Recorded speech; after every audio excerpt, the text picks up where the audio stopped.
Hey, Carrie, could you get on YouTube and tell me what you see? It's not showing Michael, and I don't know why.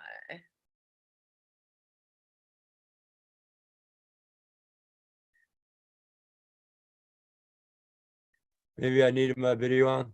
Hey guys, this is Lucky Chance. We're going to be on the road in the US all summer playing songs. Hey, Carrie, Could you get on YouTube? Okay, there's a drag. Let me turn that off. Tap the screen or Michael, I'm trying to see. Oh, there you are. Yes, it was because your video wasn't on. Thank you. Yeah, we're good.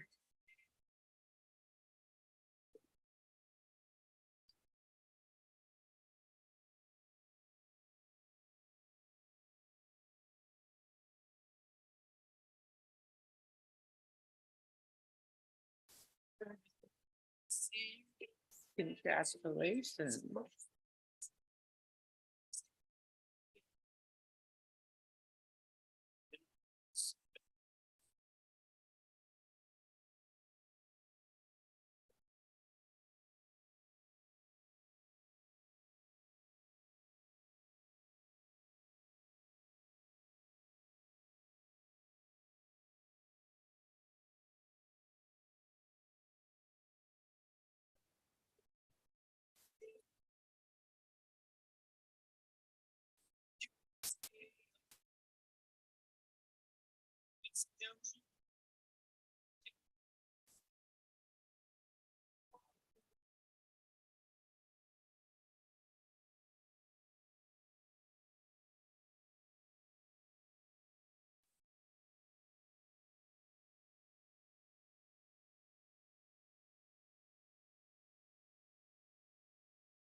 Hey, Kelsey, yay.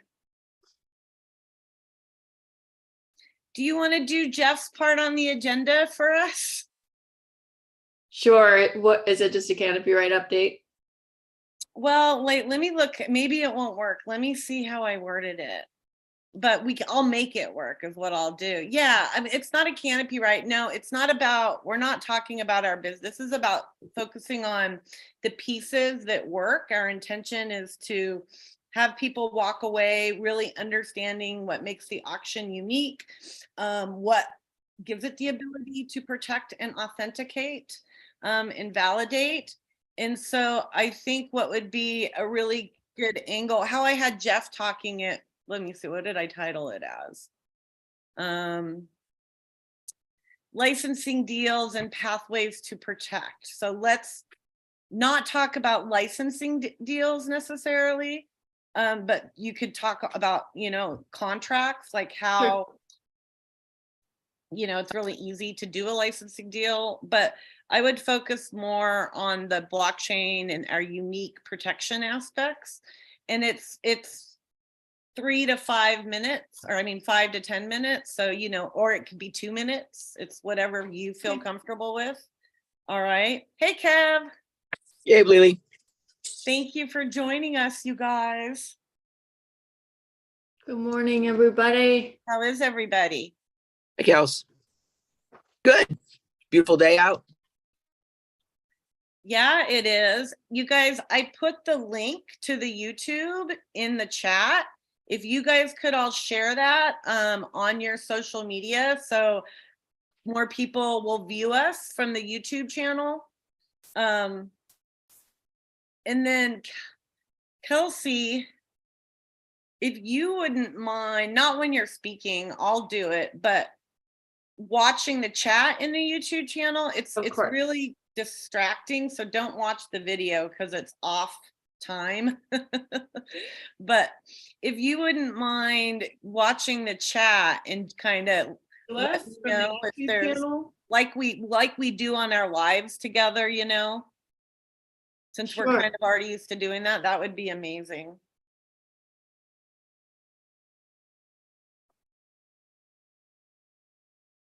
So we're just going to kind of go through this like a regular meeting. The difference is that you all are going to talk a lot, you know, kind of sharing the part of the project. I thought we would start with a really quick roll call of like, I'll give you an example. Hi, I'm Lillian Dubois. I'm, you know, the founder of Humboldt Grace and the Legacy Project. And I'll be your moderator today and pass it on. All righty. All Do you have right. any opening music? Sometimes that's fun. I actually do want to play something, so maybe I'll put I'll put that on right now. Good idea. Not really opening music, but I thought it was appropriate. Well, we're actually on, but while we're building the room, let's see, where did my music go?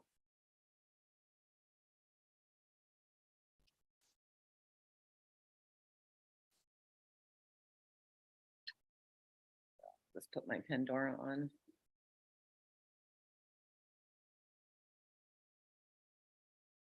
Hey, Mike. I'm And here. Mike. Both mics. Where are you guys tuning in from? From Connecticut. In Virginia. Connecticut and Virginia. What time zones are you guys in? Eastern. Eastern? York. Good afternoon then. The East Coast mics. We'll have to do something with that. How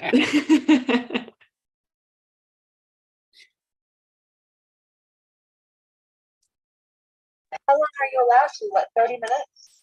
I think it's 60 actually. Really? Because it says online that you can only do like 30 minutes with the free one.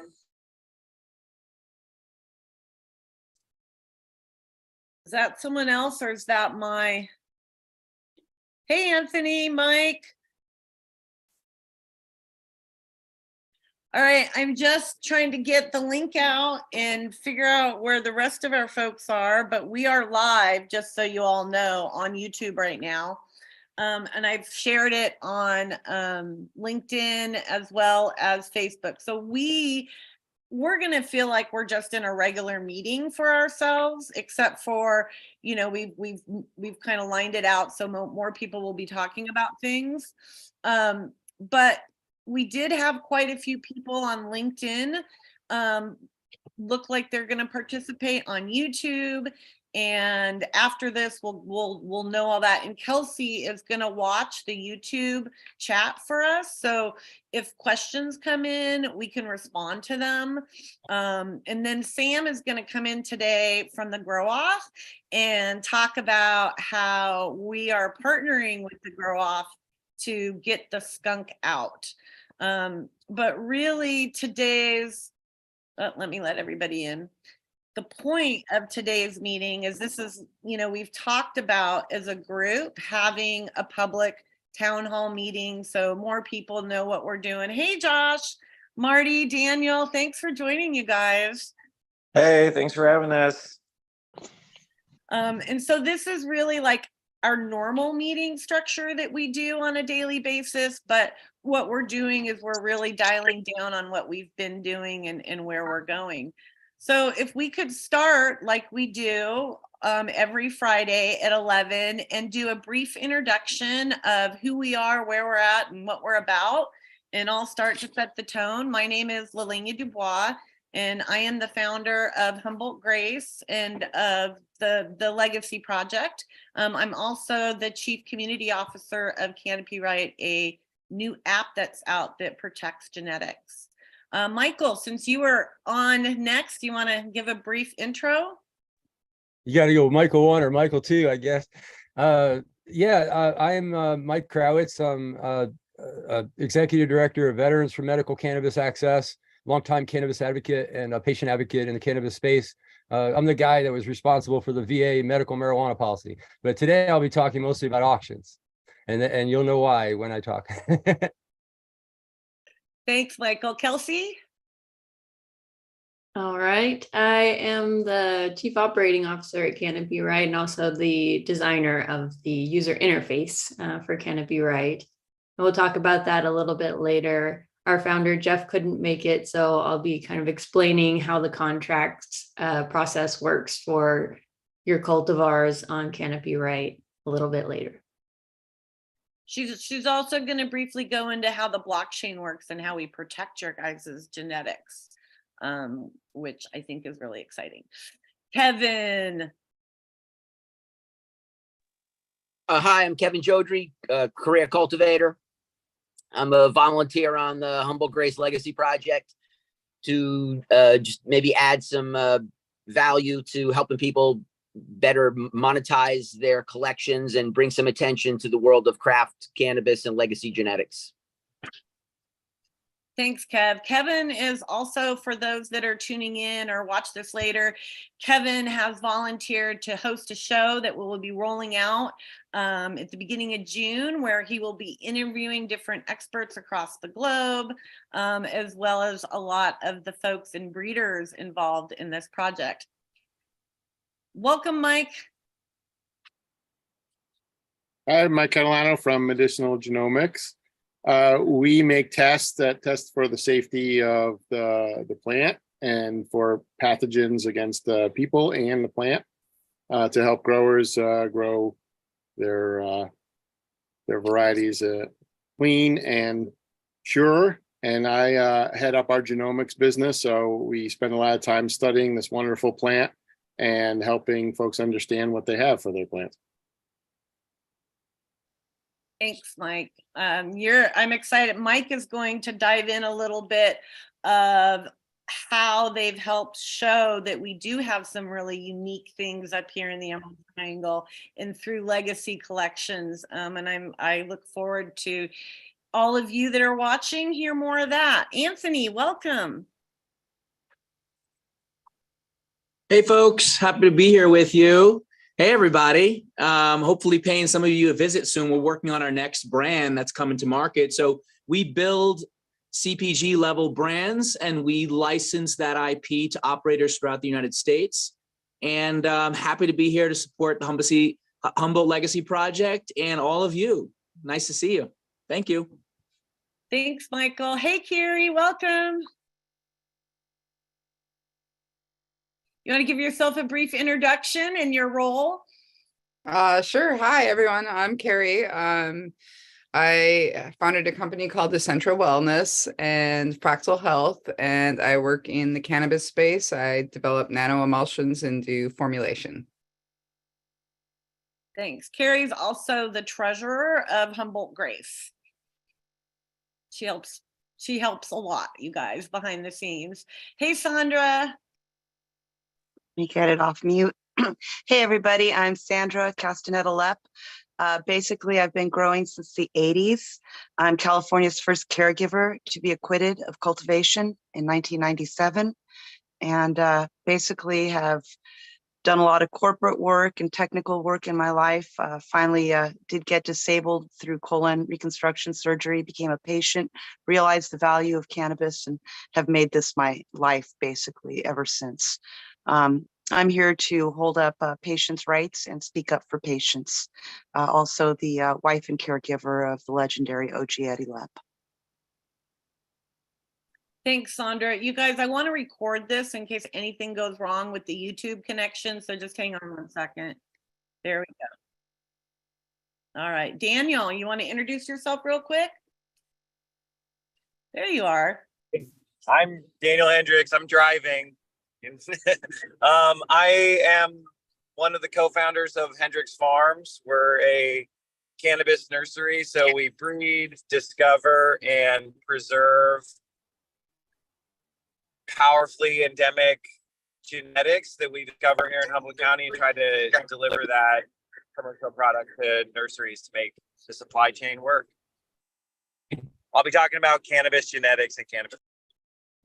Thanks, Daniel. Joshua, hi. Hi, everybody. I'm Joshua Stroud with Conscious Cultivators and Conscious Productions, a breeder of strains and a curator of old legendary ones that we all loved, helping to, to develop those to be better suited for the commercial market as far as, rec farms having something stable and acclimated to their area to work with. Also do Conscious Productions, which is event production and, festivals and things like that. I'm stoked to be part of all this, you guys. Thanks. Thanks, Josh. Marty? Hi, yes. My name is Marty Yip with Sensational Solutions. We're a micronized organic fertilizer company that makes blends for all plants, but we also have catered recipes for feeding schedules for cannabis. And with that, a lot of our research, we've done a lot of analytics with high performance liquid chromatography for especially like hemp and all those things. And so I'm going to be talking about those kind of things later, but I've been a advocate of the cannabis plant for a long time because I have epilepsy, had a lot of epileptic seizures that were helped with cannabis. Thanks, Marty. Hey, Patty. Hi, everyone. I'm also driving like Daniel. I'm Patty Harris. I am a clinical pharmacologist and I am a patient consultant. I also am a patient myself. I have diabetic neuropathy and I was addicted to opioids. In 2009, I started using cannabis. Well, actually, I started doing research about cannabis and then started using it in 2011 to get off of opioids. And I really owe my life to the plant. I don't think I would still be here if I didn't have it. So it's good to be here. I'm working with the Humboldt Legacy Group as a researcher and yeah, just kind of helping figure out how these unique genetics are helpful to people. So thank you. Thank you, Patty. Hi, Nicole.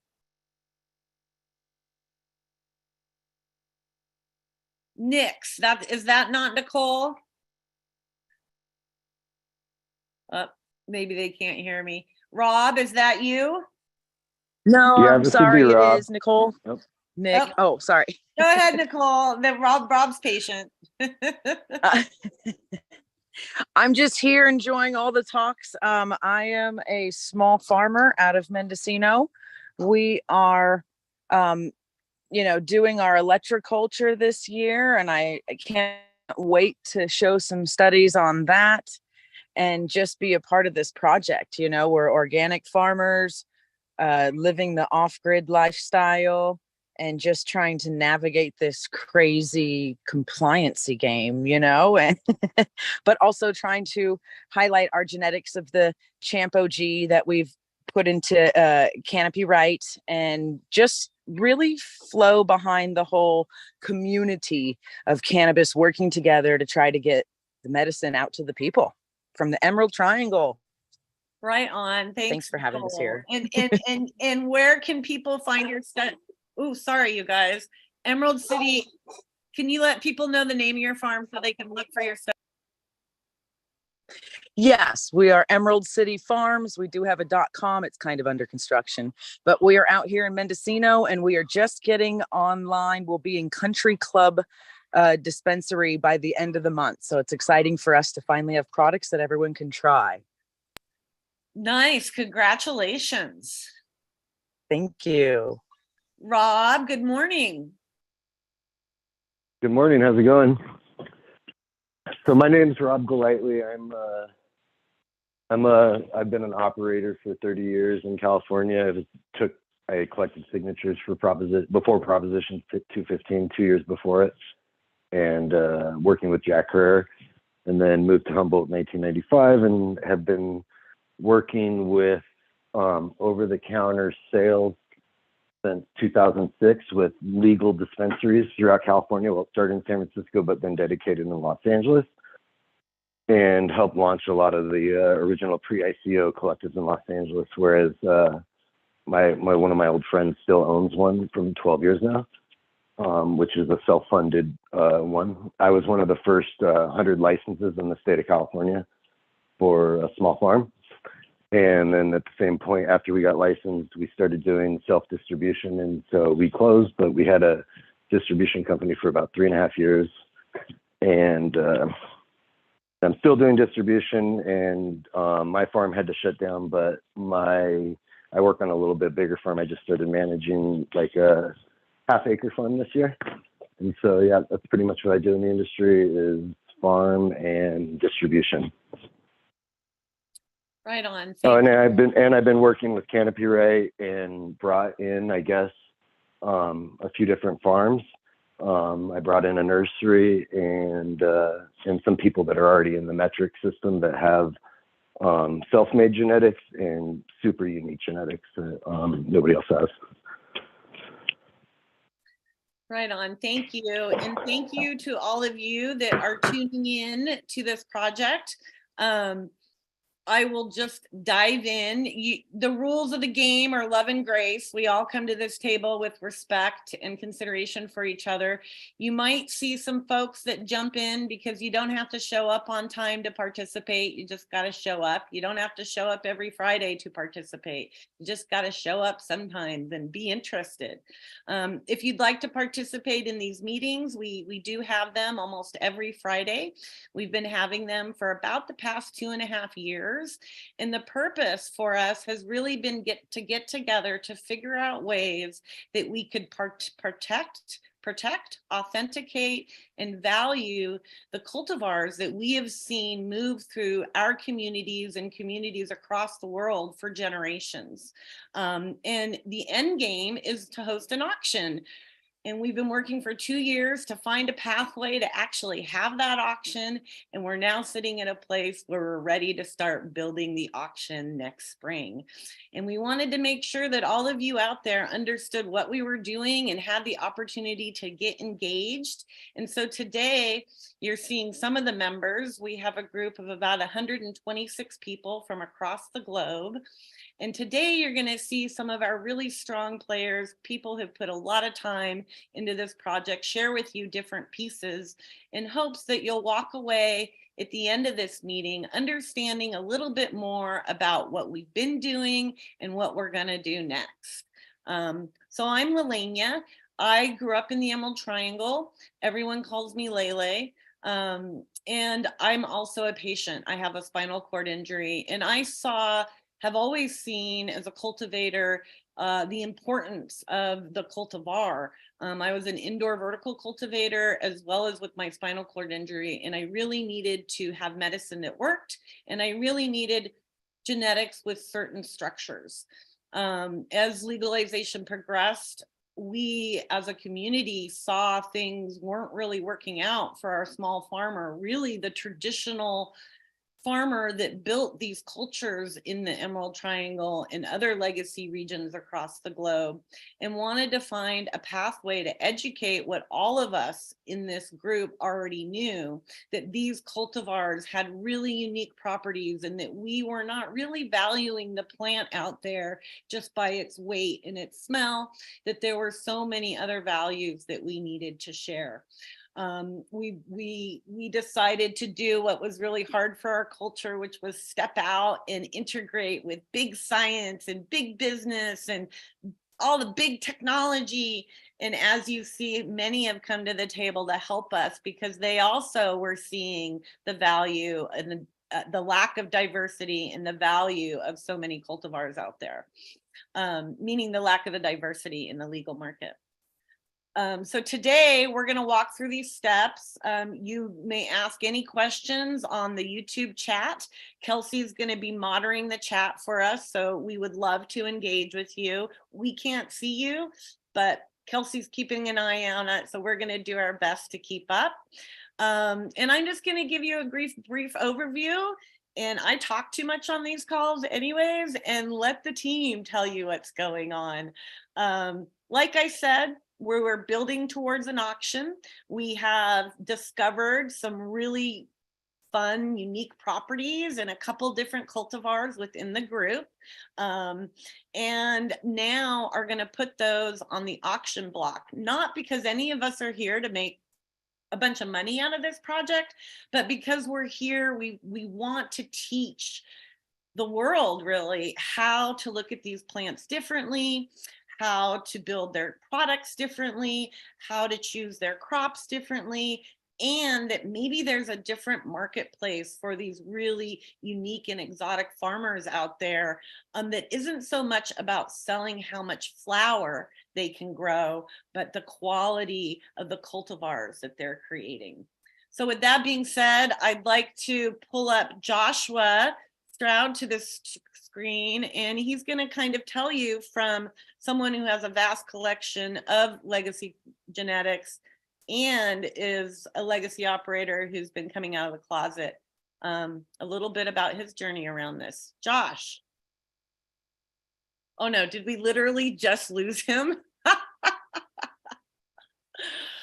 Bloody hell. Okay. Patty, can I pull you up? Sure. All right, I'm going to put you on speaker. Okay. So you're speaking to the audience. Okay. What would you like me to talk about? Well, you've looked at the skunk. You know, we've used, I guess part of what I forgot in the beginning of this is that we've used a skunk one that we have a great historical chain to track it. Marty, who introduced himself earlier, donated it to the project. Hendrix Nursery has been curating it. And we took it through a pretty rigorous DNA process to see what there was. And we discovered a few things. But in that, you also took a look at it from a pharmacological perspective. And what sort of medicinal properties have you found of value in that conversation? And Josh just came back. And why is it, do you think, from a pharmacological perspective, to look at the plant more in depth than we are at this moment? Hey there. Yeah. I don't know. It kicked me off right when you said my name. Hey, Josh, let's let Yeah. Patty go because we just dove in, and then we'll let you go. Okay. All right. Thank Hey you. Josh, I'm glad you're back. Yeah. I did have a chance to study the genetics of the skunk one. There is a unique allele on that plant, and we don't have enough technology yet to really understand what that allele is expressing in the genetic makeup of the plant. But as the flower has been grown, obviously, we have found that it has a fair amount of CBG. Of course, it has THC in it. And the medicinal value of THC is for helping people with pain and also sleep. And but CBG is a very different kind of molecule. It is really anti-inflammatory. It's also antimicrobial, so bacteria, virus, fungus can be mitigated by CBG molecule. So it helps people a lot with digestive issues, things in the digestive tract, gut biome, and those sorts of things, especially if you eat the cannabinoids raw. However, smoking it provides a different avenue of ingestion and helping people more directly in with THC and the CBG. So we don't know everything about the plant. We're still learning, but it's a really wonderful start because it has this unique allele that we have found, and so we're working on understanding what that allele means, and there's going to be more of that as we continue with this project with Canopy Right. So thanks. Thank you, Patty. I appreciate that. From a pharmacological perspective, as we dive down this, it's not even a rabbit hole anymore. How do you see it impacting patients and as people prescribe cannabis? One of the biggest things that I see impacting patients is actually raw cannabinoids being much more potent and bioavailable for patients to treat their symptoms in a more targeted way. So like going back to the CBGA, it is very anti-inflammatory as just CBG decarboxylated, but when it has the acid carboxyl group on it, it is much more bioavailable and then becomes more potent to the patient. So helping with digestive issues, like I said, and any kind of inflammation is very beneficial for that. Nice. Thanks, Patty. You're welcome. All right, Josh. So as you ditched out, let's get you back in here. I would love for you to kind of set us all up about, how this project has impacted you as a legacy farmer who's come into legalization. I appreciate that segue. Yeah, so I'm Joshua Stroud, Conscious Cultivators, and it didn't always used to be Conscious Cultivators. It used to be just a guerrilla grower with no name, out in the woods with the strains. All this has helped, bring us to light as far as, my group and core people, but also many other legacy farmers that are, doing the work all these years, providing and discovering this medicine through breeding projects, through the grows we've had to do. It put a lot of us, and I'm just kind of generalizing, but a lot of us at ease when, there was a time where taking notes, keeping track of things, that was all frowned upon. Now we're at a point where we're into the legal markets. Myself, someone that started keeping strains from,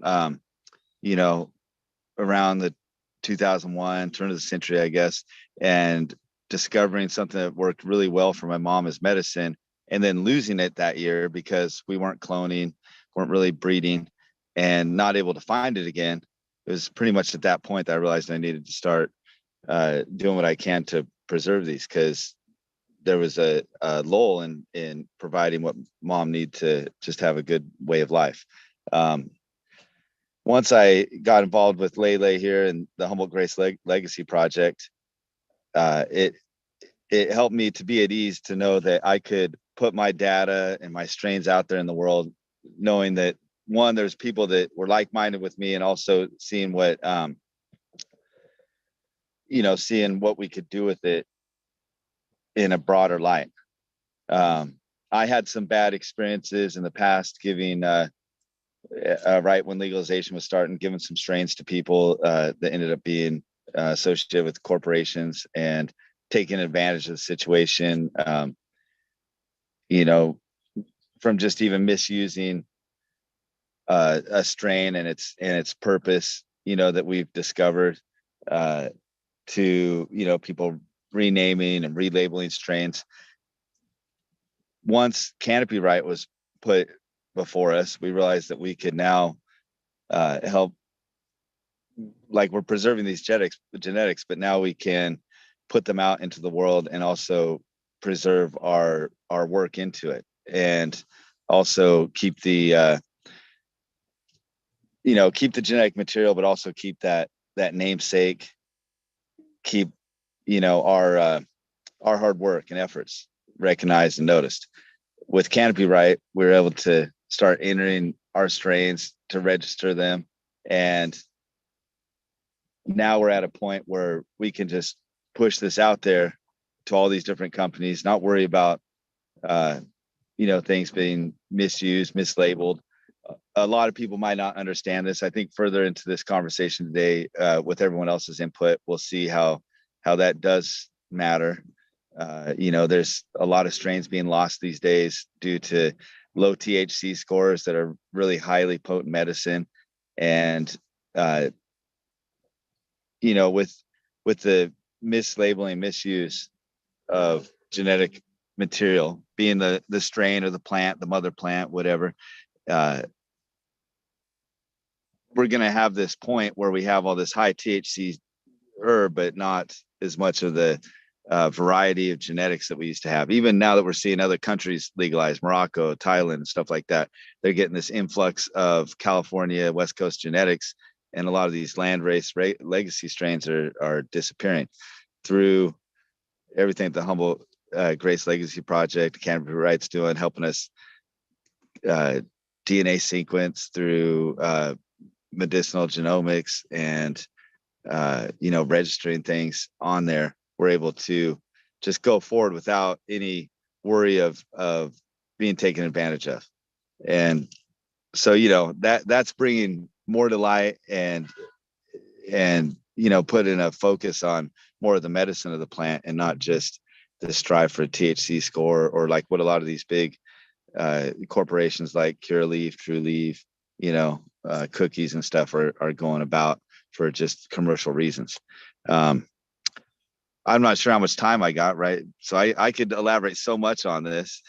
Well, what I would love for you, before we move on to medicinal genomics, discussing more about the DNA aspect, is through taking the time to look deeper into your cultivars, for learning how to validate those cultivars a little better, and by having tools to protect them, how has that empowered your business? Because right now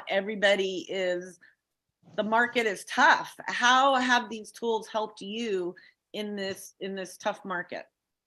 Well, there's two things there. One, preserving those old genetics is now it put us in a good place in the market, where certain strains that have thought to be extinct or just hard to find, not on the commercial markets, we're able to put them out there and have a high demand for them. At the same time, through medicinal genomics, some of the strains that we kept around for the reasons we knew from smoking it, consuming it, we knew what it did to us. We're now learning more detailed information, like a particular one that was just we're real fond of because of its aesthetics and the way it could help nausea and stuff, is particularly why we kept it around. Once medicinal genomics tested that, they were able to tell me things about allele they found that could potentially be immune or at least resistant to the hop latent viroid that's been plaguing growers, and taking you know, quality growers off the market because of low crop yields, all the things that happen with that particular virus. But there's so much more, so many other problems that we deal with. And I really feel there's a way that, you know, through preserving these genetics, anyone out there that has really old genetics, don't give up on it yet. Keep on holding on to those. And, you know, through Canopy Right and what Lele's doing here, that's going to become of such value to you, not only by learning more about it, but also having something unique that no one else has. I mean, right now we're seeing like 3 to 4 times value in our crops because of the rarity and these traits that have since been forgotten. You know, things that 15 years ago were just commonplace that we're not seeing now. I'm really generalizing here, and we can come back to any of this, but I think a lot of the other people talking after me are going to touch on all these details we're going about. So I have a question for you, Josh. yeah, go ahead. Hi, yeah, thank you. I really want to just echo what you're saying, Josh, about the fuller array of cannabinoids and not really focusing so much on THC. THC, if people are ingesting large amounts of isolate or it could be CBD, THC, there is some evidence of liver damage. And when you have a full profile from the genetics of the plant with a fuller array of cannabinoids, the medicine is much more medicinal, and even the quality of the high is better. And that's enhanced obviously by terpenes, but it's really, I tell people when I'm educating patients, I say it's like whole wheat bread versus white Wonder bread. The nutritional value is not in the white Wonder bread, it's in the full plant. And so protecting those genetics is super important to patients. And also something I didn't mention before, but medicine is going towards individualized medicine. And in order to do that, the medical industry is looking at genetics, people's genetics, and matching genetics to treatment. So I feel like we're on the right track with what we're doing in the Humboldt Legacy Grace Project. So thank you. Yeah, so true. And yeah, the way we've been seeing it is things with lower THC still have a higher other cannabinoids, from CBG to CBD to also all the terpenes. So the way I see it, and we still need more data, but striving for that high THC, we're sacrificing flavor and taste and unknown medicinal value that we just have not had a chance due to being blacklisted in the medical and scientific fields through scheduling and international drug laws, that we haven't even tapped the potential. We're just barely scraping the surface. And I think we all here on this call today agree with that. It's a very obvious thing, but my fear, and maybe one of the reasons I do hold on to this genetics still for so long, is that sometimes like people are asking me, that the ones I got it from are asking for that strain back, or that these strains are just falling off to the wayside and to nowhere. Just old legends, skunk, train wreck, so much stuff that we had in Humboldt that was just that good medicine. And we feel a lot more confident now with having that protection from Canopy Right. And we realize it's all tricky right now because this is new and a lot of the regulation isn't caught up to where we're striving to be. But if we're patient and keep working forward, I really feel that this is going to work out for the benefit of all of us, and would really like to, Maui Wowie is another one that we don't know if it's really around, and maybe it is, maybe not. Hopefully someone comes up with that. But just even this, last week, my wife and I were speaking on this education in other states that are going legal, trying to get them and the regulators to stay away from that THC score. If we can help with that now as this tide of legalization is going, I think that's the education, and what we're doing here today is the most important aspect of preserving our genetics, preserving our way of life, and not having to go get other jobs away from cannabis, and just being able to do the things we love. All right. Thanks everyone for your time. Thank you, Josh. Yeah. Thank you, Josh. So Mike, Josh just mentioned a little bit about what you guys discovered with one of his plants. Can you kind of talk a little bit about that and how that brings value to breeders? Sure. I mean, it's a discovery process. What Josh is talking about is some research that we're doing looking at HVLD, hop latent viroid, which is, essentially a pandemic in the cannabis industry, not even just in the US, but I'm seeing it all around the world. And we're trying to learn more about how, the virus interacts with the plant, because obviously it affects it. We see different things from different folks about, when they start seeing dudding and other symptoms, and how it affects their yield and the quality of the plants. So we've been doing a lot of work on sequencing both the virus and the plants, and particularly plants that we see are showing some resistance to the virus or the viroid. It's a small circular virus, so they call it a viroid. And what we've seen is that the RNA sequence in the viroid has some homology, which means that it has some similar sequences to some genes in the cannabis plant. So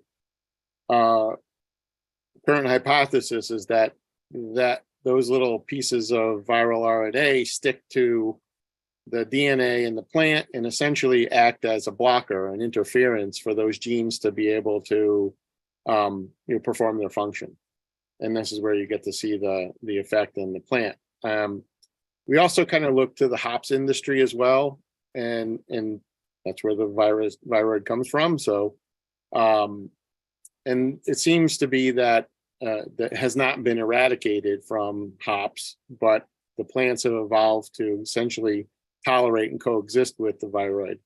And so we're looking at that sort of similar situation in cannabis to see, is that a possibility where we can find cultivars that that exhibit these similar sort of characteristics that test positive for HVLD, but then do not show any symptoms, at least through flowering.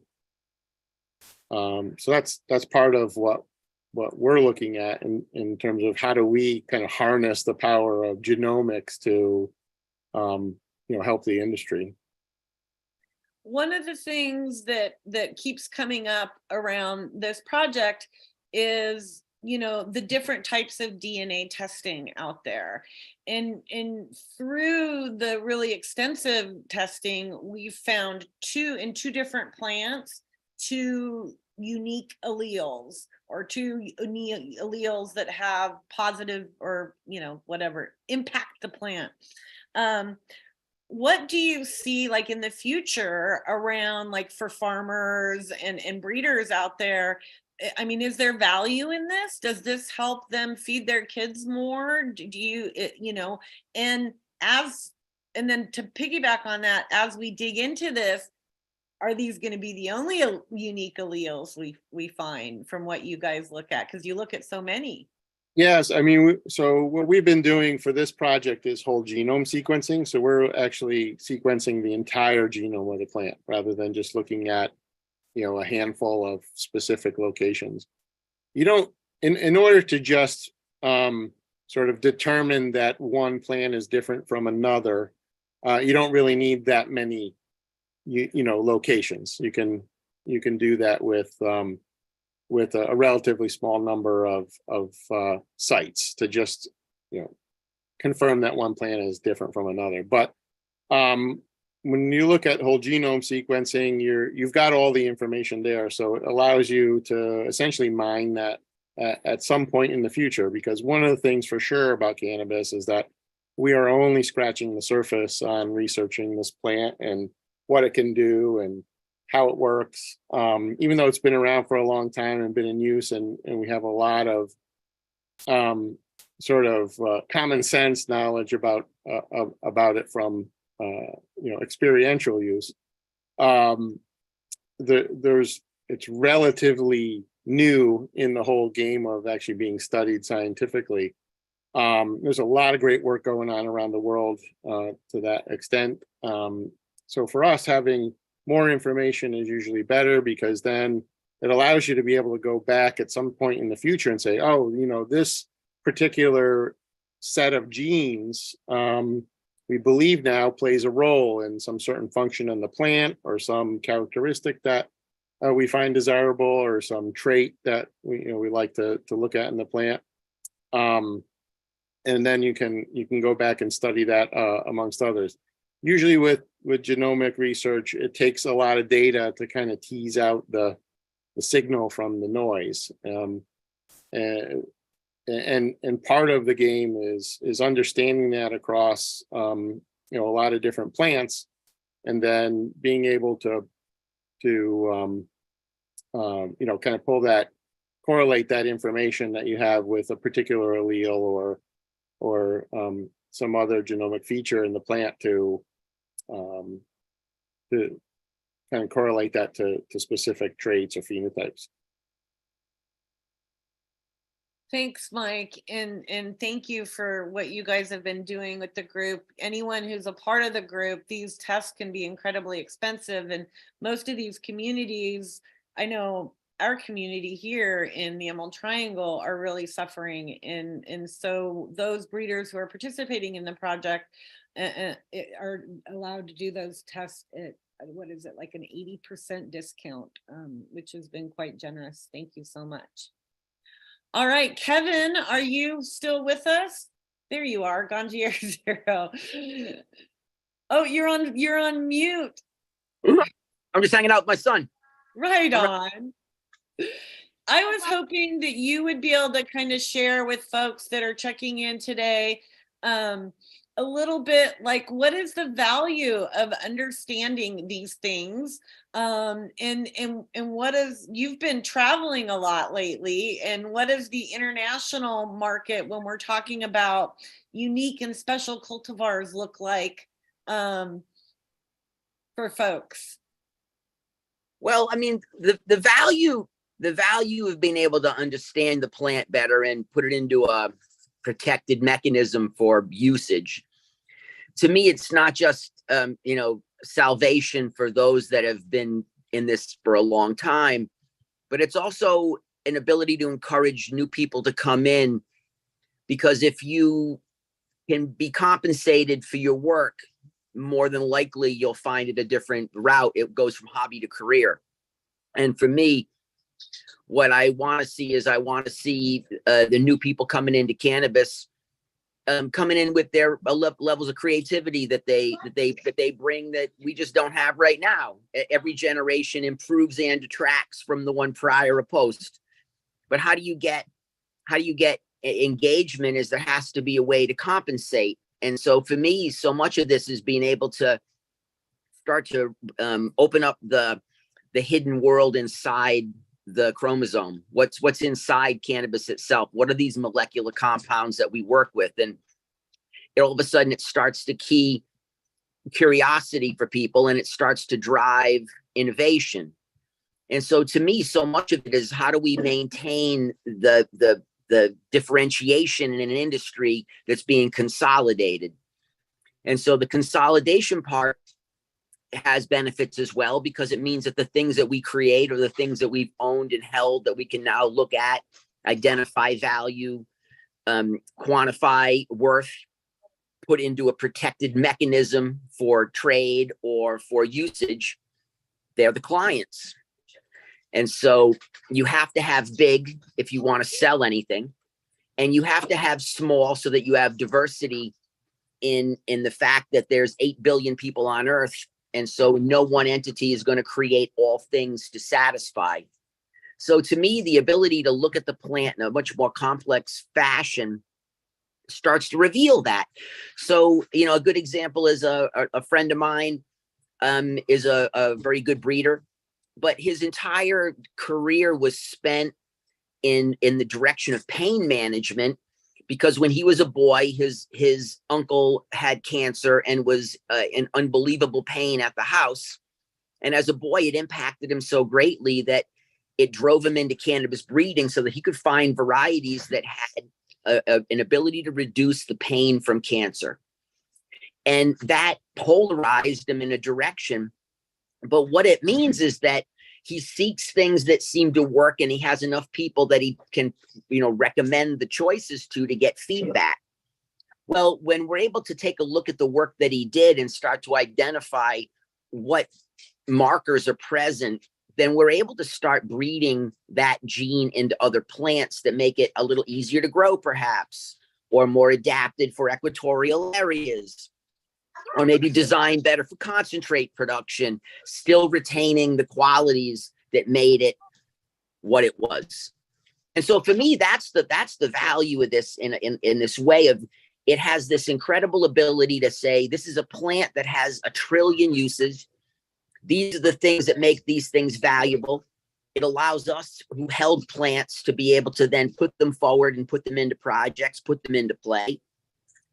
And it allows people, which is really what I'm excited about too, is it lets people who aren't in cannabis, but they're curious about cannabis, they desire to be in the field of cannabis.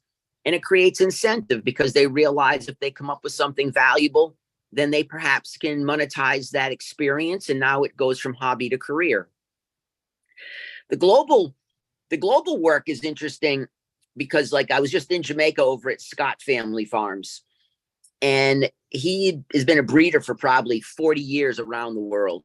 And so his genetic collection is phenomenal. And what he's been doing is like refining genetic packages. And I got to see a lifetime of work, but of equatorials on the 18. So typically, when you are working with stuff that's in that nature, it's modified to fit in these northern latitudes. And so you have to throttle it back and really bring up a lot of the broadleaf characteristics to make it workable in time. But at his location, he didn't have to. And in that part of Jamaica that he's in, Spanish Town, that's the single driest place in the entire Caribbean. So you're in an island that's a tropical forest, but his section was dry. So it allowed you to see a bigger range of things than you would normally be able to see on the equator, but under that equatorial influence, or that, under 20-degree latitude. And so it was fascinating because everywhere you go, the expression of cannabis is moving forward. And for the most part, the acceptance of cannabis is moving forward. And you're getting to see people's expressions, and you're getting to see the differences. And what you learn from international is that even though the US is a trendsetter, and to me, mostly because we have such a media presence, that others want to emulate it, whether it's right or wrong. And what they have is the desire to have things that they see on the internet in Los Angeles and New York, but they also realize that they have a culture of their own. And I think that through the work that we're doing in this type of project, you're kind of getting that out to people to say, listen, trends are awesome, but don't throw away the things that you held in the past, because it's not about they're not trendy right now. It's that we don't understand how to utilize the value, because if they were valuable in the past, people found a need to consume and use and hold. And so at the end of the day, you don't really have to be that brilliant to understand that if something was popular 20 years ago heavily, there was a reason why. And now, by using the lab partners we have, and by using all these brilliant scientists that can look at this picture in a much more in-depth manner, it lets us understand what brought the value. And now we can start to take that particular plant, take that value and license it and put it into projects, work in collaborative fashion, so that what it does is you're able to actually improve upon the process. It doesn't have to be that this is a legacy plant from 1978 and it has to be grown and used just like it was then. It's about the plant holds information, and in that data, where do we mine the value? And how do you make sure that the intent that you have for it is carried out? And that's through the blockchain. And so when you start to create contracts that are transparent, and then you are able to create payment systems that are immediate, if you're able to take these registration systems to protect, now you're able to actually put things up on a platform and monetize it and drive value through awareness programs. And what you have is a radically new genetics industry in the United States and globally, because it really doesn't work like that currently. And with the legalization of hemp, so much of this is possible now, because when we talk about cultivars of seeds, typically doesn't exceed the threshold. And so what you have is this incredible moment in time that's never occurred in the last 100 years, where plants and seeds can be moved freely without incredible persecution. So Except for, I want to just make a legal comment, except for in the state of California. I just have to, because we did speak with the Attorney General. I'm not saying anything else. I just need to say that for all of us. So the Attorney General in California stated that they're not going to follow federal policy? I wish Jeff was on this call, because I did not speak directly, just because it's been a conversation that I've pushed hard. But I think maybe we can get him to talk to us as a group next week around it. But what he stated is that it is not legal because of the way cannabis law and hemp law is written in California, that they're not, you know, going after folks right now, and that, and that the if you get caught, it's a fine. It's not full on persecution. Well, that's a sudden change. Shame too, but federally, anywhere other than the state of California, it seems, one has this ability to operate in a manner that's far easier. And I just love it, because to me, it's you're trying to protect what was here, but you also need to encourage new participation, and you want to encourage participation on every level. And when you take a look at a lot of the inventions in plants, they weren't really from a big company. The licensing was sold to bigger companies, but it was individual plant fanatics that did the work and just were really passionate and spent decades holding, acquiring, and developing. And they release and they change the floral world. You know, the Stargazer lily is my, favorite example, because that individual was out of Humboldt County. So you have an individual who single-handedly transforms an industry.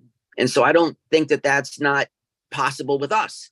I think that there'll be people who emerge that will be able to have a desire to work in a specific direction. They'll be able to look through a directory. They'll be able to find plants that have traits of interest that match what they want to do. They'll be able to contact the person. They'll be able to make a deal. They'll be able to receive the product. They'll get to do the work. The individuals will get compensated at the degree they agree to. I mean, I think that's just awesome. And I like the fact that the team that was brought together to do the project are all people who are deeply committed to the cannabis world, because there's so many of us and we've come together from so many different directions. It really creates a good rounded perspective, and it allows there to be like a defensible position. So you can understand, hey, this is what we have, but these are the things that make it pretty solid and safe to operate.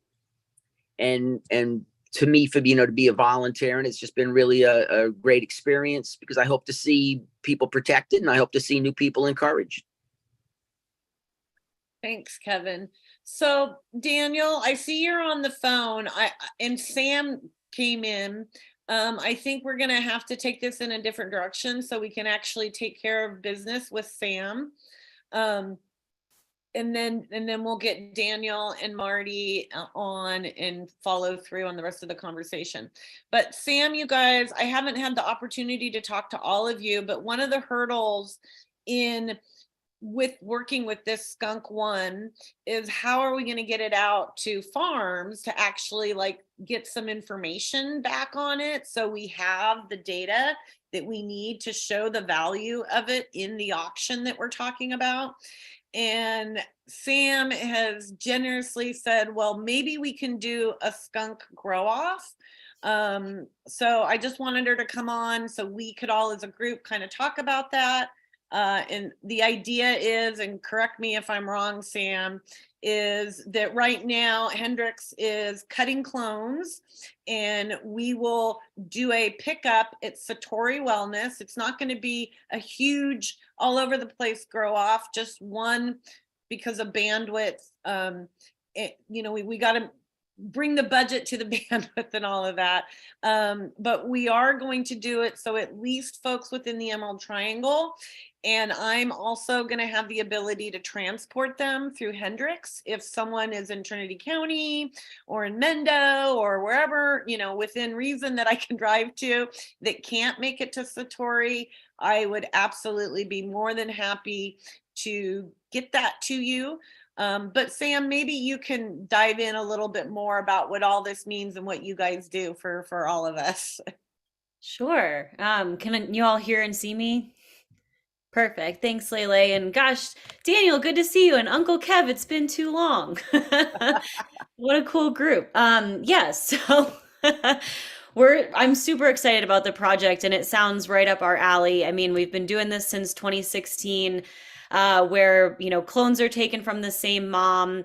The growers are telling us what they're doing to each plant in terms of environment, lighting, nutrients, temperatures. We can even add like latitude, longitude to this if we want to for the project. That's a bigger conversation about what data needs to be collected. And then, they all submit to the same lab and we create strain reports based on their inputs to the plant and what came out of their test scores to better understand what's working for this individual cultivar.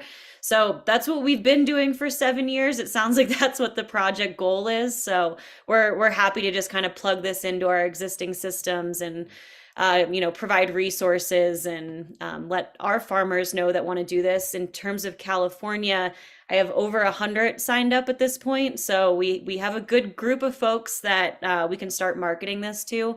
And then we can obviously give resources for distribution and things like that too. All right, thanks. Do you guys as the team have any questions for Sam around this conversation? Josh? Not necessarily, but Angela and I are looking forward to what we talked about for Oregon. Yeah? Yeah. All right, they're excited. So let's talk later. We're on our way back there now. So all right, cool. We'll hit you up when we get back. Yeah. I have a question. How many farms can enter, and do we need them to be all metric farms? And so is there potential to reach out to a couple different farms that have like a good social media branding presence? So for the skunk, I believe I don't know exactly the amount because we haven't finished this part of the conversation, but Hendrix feels confident that they could get 50 cuts to Satori in time or by June. But I believe, and Sam can correct me on this, but I believe, the cuts will be sold out through a dispensary. So anyone can participate in the grow off. As far as the legacy project, none of those farms have to directly participate in the legacy project, auction anything off. What they're really doing is giving us a gift by getting access to that clone early. That's like a favor we're doing for them, is giving them this special access that we're going to create all this hoopla around. But also they're going to grow it because we have 2 skunks. One, only Marty, myself and Jeff from Hendrix are going to grow it. And that's the one that has the really rare allele. But we have another one that is very much like that, but not as unique, I guess would be the word. And we're going to put it out there, and that's the skunk one. We're calling it number 3 in Canopy Right. That's the one we'll put out there. And the idea is that because what the grow off does is it gets all this incredible information. We need that incredible information to help add value to what we're educating on, why we need to look at these cultivars, why we want farms to reconsider the value of their plants. And this gives us an opportunity with a very low overhead, because Sam has done so much around this with the grow off itself, to just kind of plug in, because we have this unique cut. So she gets to have fun with the unique cut. We get to have fun with the information. Yeah, I'll just add to that, Lele. We've since last year updated and automated a lot of these systems as well to make things streamlined for both you and the growers participating. And one thing we're working on with the Legacy Project is that language going to the growers about what their information is going towards this year in this particular competition, and making sure they understand they're part of this like bigger project that has a long-term vision, the auction at the end. And making sure that they know that they're part of this like community that we're building here. And they are welcome to participate, but I don't ever want to make it, it's one way or the other. Like none of us do. That's not what we're about here. But the idea is it'll get more community involved. They'll benefit all those farms. We will also promote those farms through the Legacy Project as well. So it's kind of, it's a potluck, you guys. It's a potluck lift is what it is. And to the question earlier about good fall, like selecting farms that have a decent following, I think since I have over 100 that want to do a California-based grow off, we can and we only have 50 cuts. I think we can totally say it's a, hand selection process. In terms of, I mean, we don't say it's only commercial or it's only home grow. If you all want to go in one direction or the other, that's fine, because they can all still get tested at the same lab. But because we only have the 50 cuts, we can do you have to kind of qualify or hit these standards or agree to these things to participate. Well, something I was thinking too is, since there's such a limited edition of it, we definitely want to get it in the place of people that are proven good growers and have extremely well track records, right? Then we'll be able to get, the best expressions. Well, I don't know. I first of all, I don't want to say anyone's a good or a bad grower, but I also think that part of the opportunity, Rob, around this experience is because it is got these unique expressions and everything, that the plant is going to show us who's the best grower for the skunk, because of the diversity. And we don't know what that beautiful little pheno is going to sing around. And everybody has such different ways that I think it will be really interesting to get, the next phase would be to really do a research study. We would need to get a group of farms doing the same processes to have all those variables in place, but really to educate on why we should protect, authenticate, and validate skunks, and to have the information that we need to build the auction. Anyone could grow this. Well, and then speaking to that, it'd just be exciting to see how the honeydew stuff would come out, the Willow Creek, the Alder Point, the Garberville, and all the different little appellations around Humboldt, because as we know, different strains grow different in all those areas, or they can. Exactly. I think it's going to be a lot of fun for us, you guys, to get to participate like this. Anthony? Hey, folks. I love hearing these conversations, and my perspective. I'm a relative newcomer to plant science and medicine in this kind of way. I mean, I've been using cannabis for most of my life, but I only got into the business as a professional in 2017. And I think some of the most fun I've had in this industry has been learning about how genetics influence plants expression and just how that all works. It's all beautiful. So I'm thinking of, but from what I do is we build brands, and we build brands for specific experiences that consumers are asking for. And so what's important to me is how these cultivars are going to express themselves and what kind of experiences, can they have on the user experience. And so that's kind of what I'm looking for and listening for, but it's all awesome. So thank you so much. So imagine, Anthony, if we can make this happen. I don't know if we can do this in the first year, but the goal would be is hopefully some of those grow off competitors with that cultivar are licensed, and that we would be able to utilize some of those flowers for the tastings, for the auction itself. They would make their return on that plant as well. So you would be able to smoke the skunk number 1 or the skunk 1 number 3 that was grown in Honeydew versus the skunk 1 number 3 that was grown in Willow Creek. That's like the hope. Whether we'll get there this year or not, we have to see, but I think we could make it happen in a couple of years. At least we could maybe get a farmer in each region to say, yeah, we could pull that off. We'll see. All right, Sam, is our next steps with you, I think, are for you and I to meet with Jeff so we can hack out the data, the legalities around that, and make sure everything's transparent. I know that Jeff and Dave are at Hendrix working on getting the cuts going. They told me June 30th is when we could make the drop, you guys. And I reached out, Craig with Satori. Emily and I are meeting next week, and they totally want to do a party around it. So there's like a DJ, food truck. We can make it really fun.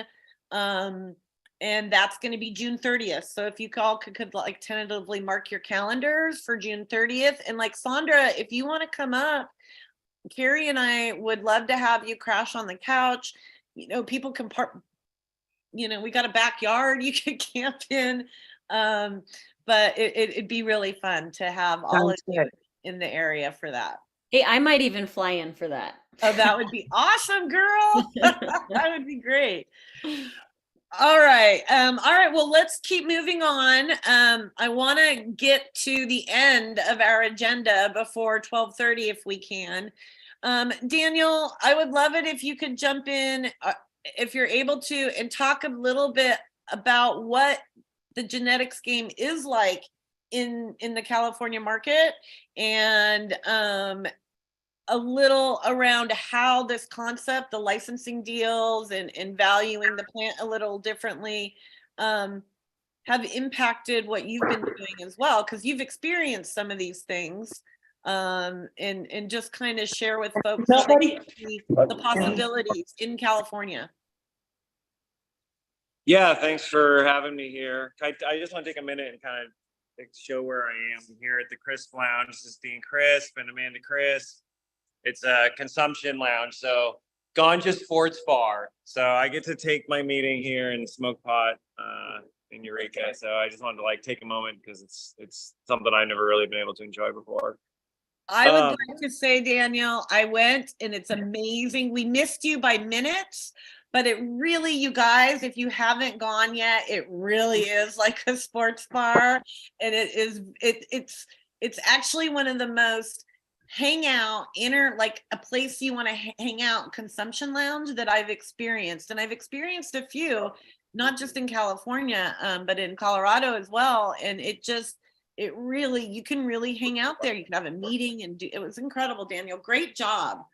Yeah, thank you, Dean and Amanda, for making this happen. It is cool. Cool place we have Wi-Fi, and it's a great place to take meetings. So about cannabis genetics, I think you asked me to kind of think about and be ready to talk about a little bit contracts and how we've successfully licensed genetics in California, which is something that has been a core part of our business model before we even launched. So Hendrix really wanted to make sure we took value and did what Kevin said about acknowledging the breeder and enabling the breeder to be creative and have their work be protected.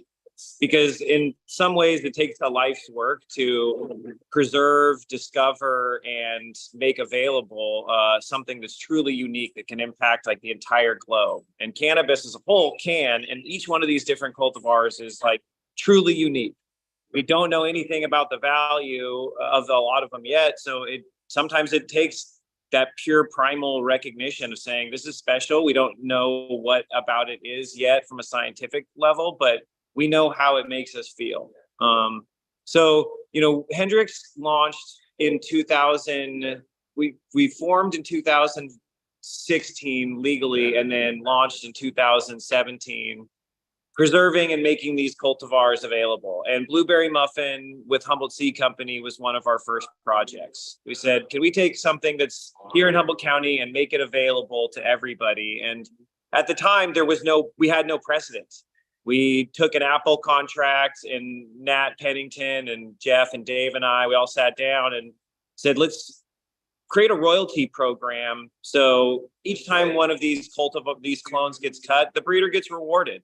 And it's pennies on the clone. It's more about the system of wanting to establish fair, equitable trade. And so we wrote this contract, maybe it was 8 or 10 pages. And, we met a few other companies, and some of the people here are part of those agreements. We've seen big, long 20-page, 25-page agreements where we spelled out royalties, and we spelled them out by percentage, or we spelled them out by a flat fee per clone, and made these clones available to these other farms so they could propagate them. And, there's any way you can slice it, you can do it.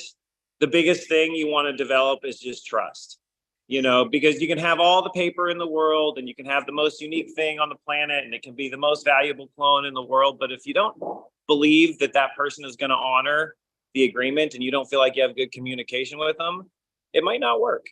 So you really have to take that leap of faith. And you also have to know, what your own value is. Don't be scared to understand your value and walk away from the wrong deals, because you want something that's going to last, and you want something that's going to help develop, your skill and your unique entry and offering to the market. So, sometimes you have to ignore all the traits that are being pushed as this is what's popular. And you have to kind of do something that's within your own realm. So a cannabis strain is totally unique. You guys all know this. It has unique cannabinoid profiles, colors, smells. It's a whole experience, but it actually alters your state of mind. And the different combinations that these breeders put together, they change the person's life who interacts with that plant. Your mind frame changes, your mindset changes. Maybe it helps with pain. Maybe it puts your cancer into remission. Now that we have these spaces that we can all gather and congregate and talk about the experiences we've had, Ringo's Gift is the most important cultivar Hendrix has in its library. It changes the most lives. I hear it every time I talk to somebody who's been looking for it and they find it, they get goosebumps because it's healed them and healed themselves, to do unique things and be able to continue to thrive on this planet. And that's mind blowing. This plant that kind of everybody has ignored, CBD, it doesn't get you high, trending away towards these purple gases.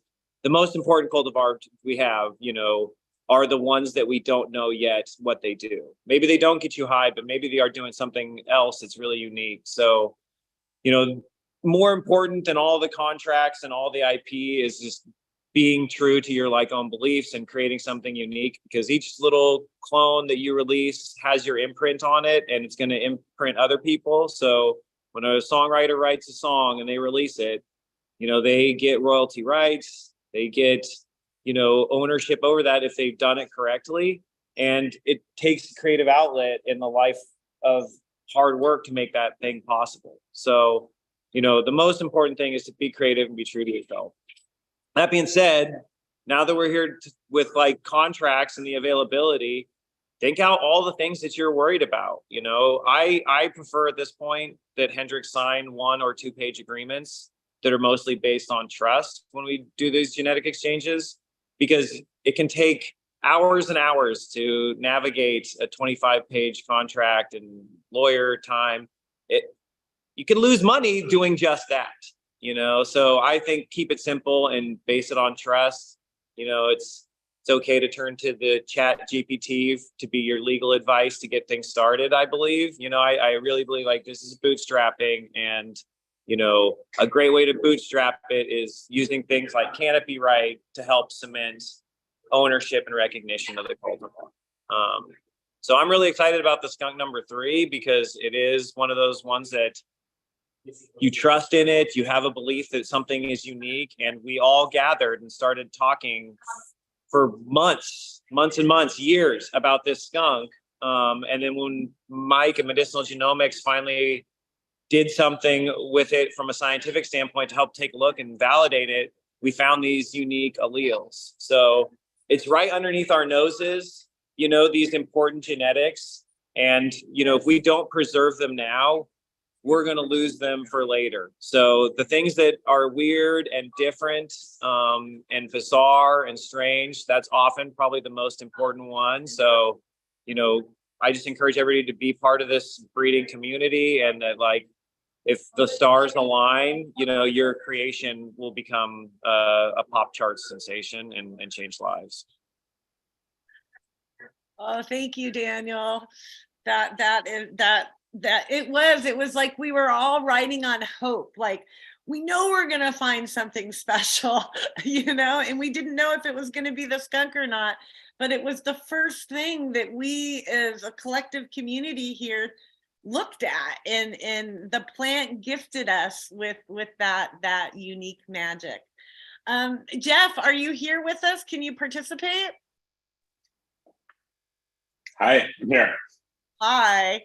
So 2 things. One, it would be great if you were able to talk a little bit about the protection mechanisms and licensing agreements around cultivars, just kind of following up a little bit what Daniel said. But also something came up in conversation about your conversation with the DCC the other day around cultivars in California. Yeah, so I'll probably start with the second question. I talked to Sarah Gardner, who's the assistant counsel for the DCC, so the second lawyer in charge. And I asked her a bunch of questions just about the unfairness that it seems to be affecting California breeders, because the DCC is saying that, if you're a California breeder, you can't send your seeds out of state, but if you're an Oregon breeder, you can. The DCC's position is incredibly inflexible. What the DCC is saying is that commercial cannabis activities in the state of California need to be conducted between licensees. The problem is that the statute defines licensees as people that are licensed by the DCC, which essentially means if you're going to undertake commercial cannabis activities, it has to be between 2 people holding a valid DCC license. If you're in Oregon, you don't have a DCC license, that's the problem. The other issue, which has the same response, unfortunately, is whether or not seeds are hemp or if seeds are marijuana. Hemp, obviously, you can do whatever you want with. Marijuana has this draconian regulatory regime. Again, the same issue is that the statute defines marijuana or cannabis as including seeds. So even though the DEA has said seeds are hemp, the state of California says, the statute says seeds are marijuana, and we can't change the statute because we're a regulatory organization. The solution is changing the statute, which is a much more complicated and exhaustive undertaking. Apparently, the regulatory division of the DCC has a new person in charge who was announced last week and is starting next week or in the near future. Sorry, I didn't prepare my notes because I wasn't anticipating this question. This information. So the staff at the DCC know know what's going on. They know this is a problem. They know that it's unfair to California operators relative to, say, Oregon operators or Nevada operators. But what they're saying is the statute is the statute. That's what was voted on, and there's nothing we can do to change it. The new regulatory person that's coming in might take a softer stance towards this, but it's unclear, and we'll know more in the next few weeks. The second issue, which is something that we've talked about in this group a lot, was how the DCC is preventing legacy genetics from getting into metric. When the regulatory market came online, there was this arbitrary cutoff date that no new genetics could enter into metric after May 2020. But everyone think about where you were in May 2020 with your mask on, not going outside, thinking the world is ending. So they haven't budged from that position, but they also know that it's a problem and something that they're going to work on. When I talked to Sarah, I talked to her for a really long time, and I got the sense that the DCC knows these are all problems and knows that they're unfair to operators and wants to fix them, but hasn't quite figured out how yet. So how can we help that as individuals, all of the above, like as a community? Like, how can we talk to our friends to help this? That's probably, I feel like whenever there's a mention of politicians, just like my skin starts crawling. So like, I'm not like the best person to ask about like how we change the policy. But I think the message that I'm getting from the DCC is that it's a regulatory change, not a letter writing campaign necessarily change. But I don't think letter writing campaign will hurt. So if we helped, light writing a letter can be a bit, what if we put a letter together, not making it Humboldt Grace, because, we are not a political organization. This is very much about community and more a social group, cultural group, but we do as individuals have a lot of voice within this group. We could put something together to make it easy for everybody. Maybe Jeff would review it to ensure that we're not hurting anyone. Would you as a group be willing to individually send these out? We could put it together. I'll loop everybody into a Google Drive. But I know a form letter like that would help me email them, because I'm always nervous about my horrible dyslexia and everything. But if I hear from you guys that you would use it, if there's something like that, then I'll put energy into it. I'll defer to the group, because the DCC's already gotten dozens and dozens and dozens of emails from me, and they probably hate my guts. Right, but that's why we need to support you in that. There needs to be as many voices as possible, I think. Yeah, and to Sarah's credit, she was very kind to me over the phone, despite all of the emails that they get from me all of the time. Nice.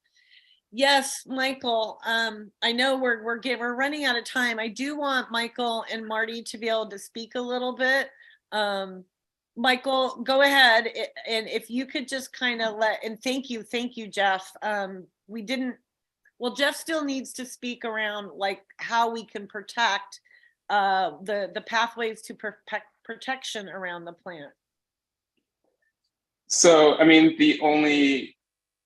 to say that you own a plant, you need to get a patent, and there's two types of patents. There's utility patents, which protect traits, and then there's plant patents, which protect clones, asexually propagated plants that are identical to one another.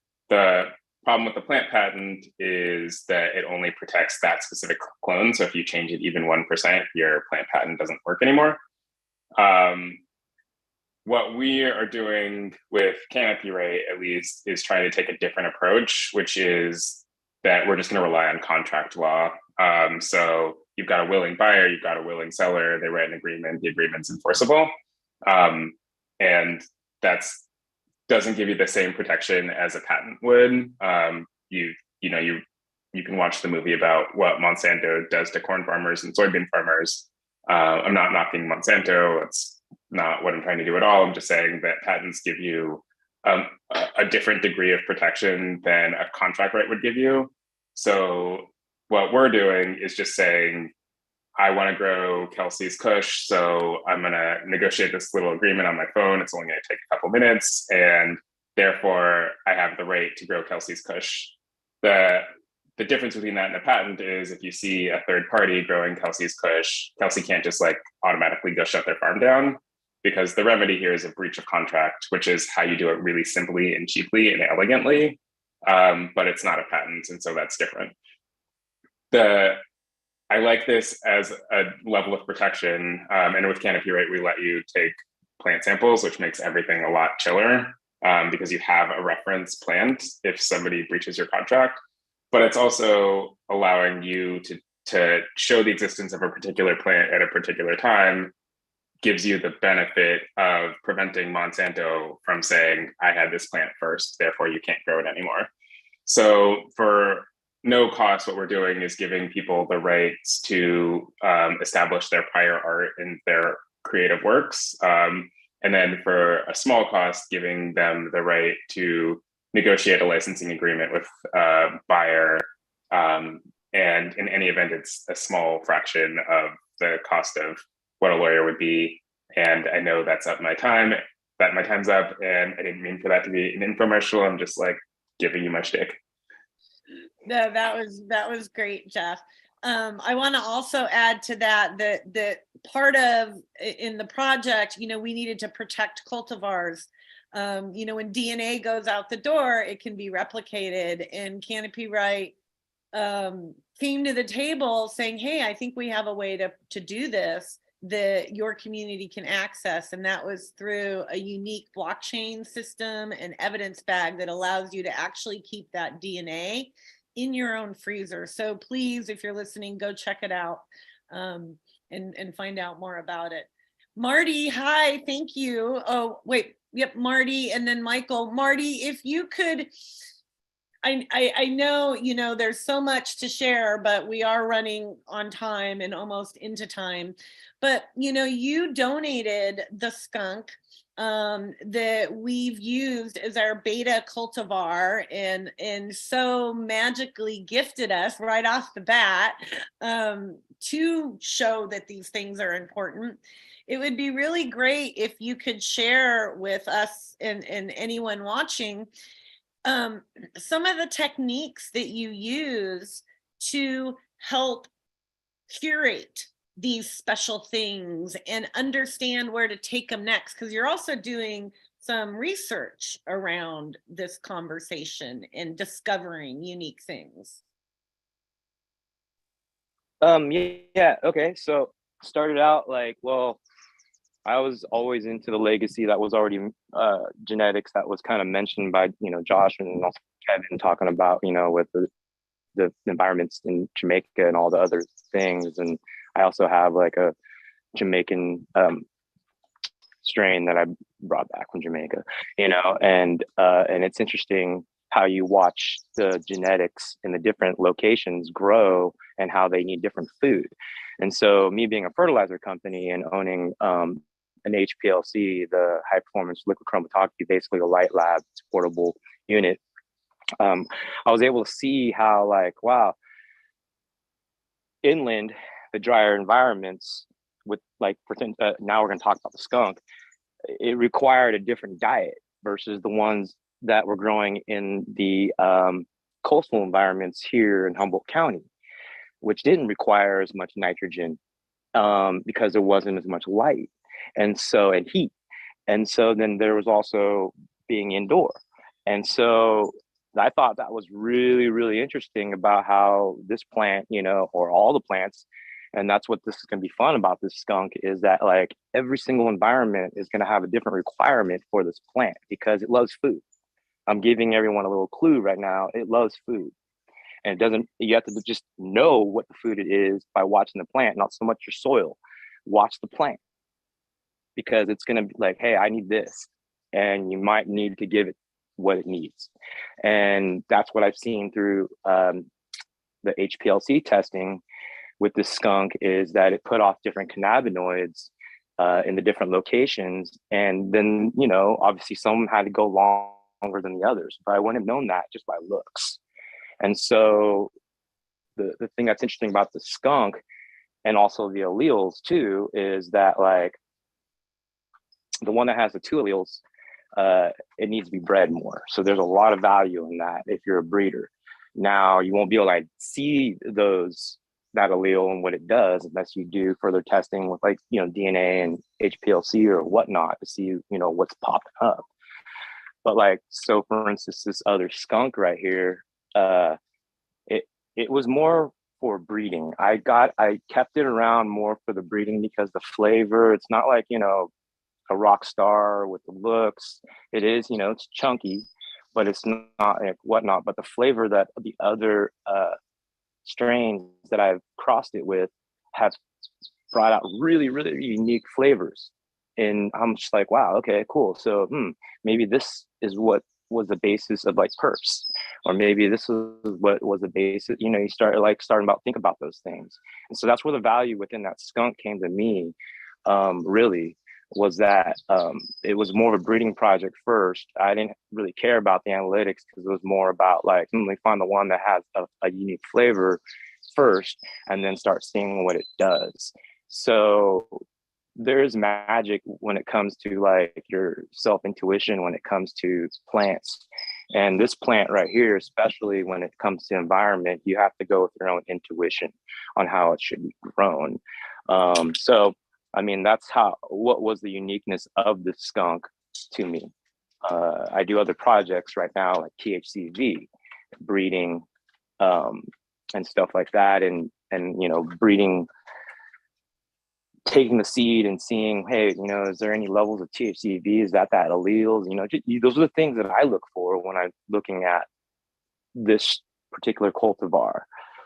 So anyways, I'm going to keep it short. I don't know if you have any other questions about, you know, what else is going on with it or whatnot, but it's a pretty unique, I would say, for breeders. So to get your hands on it right now and work your own projects with it is a bonus, because if you're looking for those flavors that are starting to get lost because everything's starting to taste like cookies or gelatos, and you want to go backwards with it, you have a new starting point. At least you know it's a verified skunk, you know, from verified sources that have at least markers that were all discussed earlier to go back on your projects.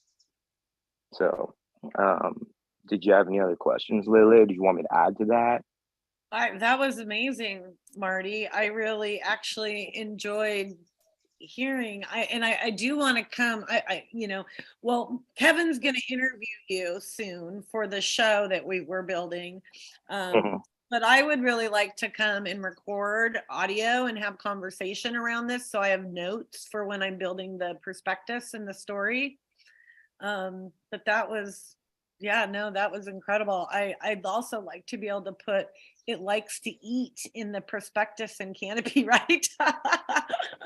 Well, yeah, and I thought that was interesting because I said, because of the HPLC testing I do originally for hemp, I was like, okay, that's where it drew me a lot because of the fertilizer blends I make, right? And it's like, okay, wait, I don't want to make these clients of mine go start feeding it because a lot of nitrogen at the wrong time because they're trying to get, you know, a specific CBD level and not so much mass, right? Because the nitrogen is going to encourage the growth of a plant.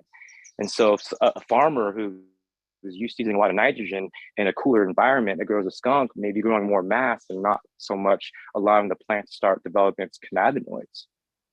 See what I'm saying? And so, yeah, so I'm excited. And so certain foods, so like, let's say they put a certain food in there and we have this oddball weather that we're having right now, and the soil's not breaking it down, but the plant needs it, then it's not going to, you're going to miss a window of when you can start maximizing that potency. Right. Well, thank you. And then end up with consistency. Yeah, no problem. That was awesome. I look forward, you know, anyone who's watching this or watching it later, this is just the beginning of this conversation publicly, and lots of pieces are coming. But I want to dive to the what's happening and why we're rolling this out and why we're trying to share this with everyone. We're having an event next year in the springtime, and it's an auction. You know, you do see lots of auctions, and some folks have been, oh, you know, you're putting so much work into an auction that's already been done over and over again. Well, I see you, Sandra.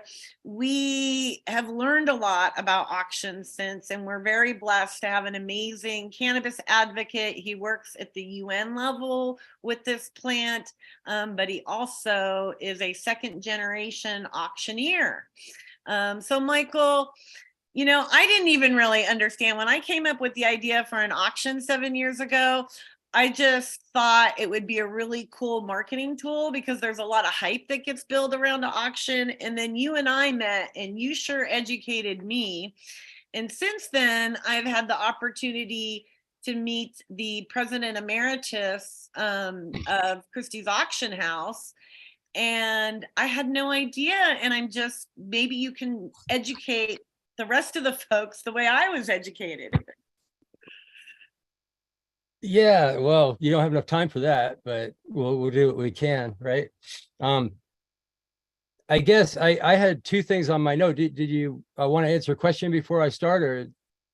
Sandra, yeah, actually, thank you. I appreciate that awareness. Sandra, was your question for Marty? No, I just wanted to say basically that I really appreciate the whole way that Canopy Right is set up, because patients have been working on different strains for many years, and they're getting lost because they can't go into metrics anymore. So this is a way for people without licensing, like patients, to preserve their work, their lifelong work. You know, takes years and years and years and years to come up with stable genetics, and it's a very personal and private thing. And it's not always the larger corporations or the big companies doing it. A lot of times it's just that little individual, like it was said before. And this is a way that those little individuals actually have a chance to document what they've been doing. Oh, thank you. And you really have done a lot for this project and participated. And you also have some little backyard Betties, I call them, skunky backyard Betties happening. And we're going to get those tested soon to see what. Yeah, it's really exciting. Yeah. Super exciting stuff. So I really appreciate everything that's happening here. And I got to get going, but I did want to just chime in and say thank you for everything. And I just appreciate being able to kind of stand on the sidelines and kind of be a little bit of part of this project, and hopefully throw in a few, you know, suggestions or ideas, and see, you know, some positive change. Well, you've thrown in a lot of those, darling. Thank you. All right. All well, right. Well, listen, you all have a great rest of your day, and thank you again for having me. you too. All right, Michael, you have the floor, my brother. Well, thank you. So as I was just saying, I just have a couple of points written down, and then why, you know, is it me talking about auction, right? Number one, and number two, why is auction important to this effort? That's it. But to answer those two questions, I seem to go through endless rabbit holes. I got notes all over my desk. I'm going to try to talk just for a few minutes about it. I want to start from a position of love, right? I think that is really beautiful, what you were saying earlier, and I just want to start from there. And in that, you know, in my lifetime, I grew up in the 1960s, 1970s, New York City area. And, you know, the high school that I went to was one of the high schools modeled after, you know, when they made, modern cult movies about getting high in the 70s. You know, it's like the epicenter of weed. And, you know, the stories about like Panama Red and Colombian Gold, you know, the red, Cambodian Red, and all these things. They were real. You know, Panama Red wasn't just an album by the New Riders of the Purple Sage. It was real. And if you had a bag and you pulled it out, immediately someone would recognize it just by its color, just by its look, its sheen, before they even open the bag. And then once you smell it, you confirm that it was Panama Red. And then once you smoked it, you realize you tasted the best weed you will ever taste in your lifetime. Not the best high necessarily, but in my mind, it was the best weed I've ever smoked in my lifetime for taste. It's 10 out of 10 on taste. And that's saying something, right? And I actually grew up back then in the auction business. with my dad, and I was immersed in auction. So, you know, the third thing I want you to take away from this is quite simply achieved by just telling you two things.